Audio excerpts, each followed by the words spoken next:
ඔයා ළඟ තියෙන Android phone එකේ හෝ iPhone එකේ screenshot එකක් ගන්නවා නම් ඔයා දැනුවත් වෙලාම ඉන්න ඕන feature එකක් තමයි මේක. සාමාන්‍යයෙන් අපිට website එක උඩ ඉඳලා පහළටම screenshot එකක් ගන්න අවශ්‍ය වුණොත් අපිට screenshot කිහිපයක් ලබා ගන්න වෙනවා. හැබැයි මේ වීඩියෝ එකෙන් පස්සේ තවදුරටත් ඔයා ඒ දේවල් කරන්න අවශ්‍ය වෙන්නේ නැහැ.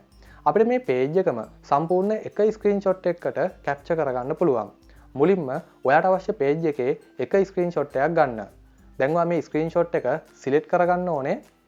ඊළඟට මේකේ පහලින් තියෙනවා scroll short කියලා option එකක්.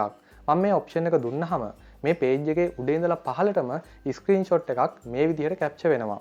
දැන් මට අවශ්‍ය තැනින් මේක stop කරලා මගේ phone එකට save කරගන්න පුළුවන්. දැන් ඔයාලට බලා ගන්න පුළුවන් මේ තනි ස්ක්‍රීන්ෂොට් එකේ අර සම්පූර්ණ පේජ් එකම කවර් වෙලා තියෙන විදිය.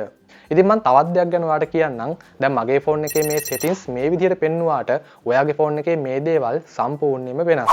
ඔයා ළඟ තියෙන iPhone එකක් නම් full page කියලා තමයි ඔයාට මේ setting එක බලා ගන්න පුළුවන් වෙන්නේ.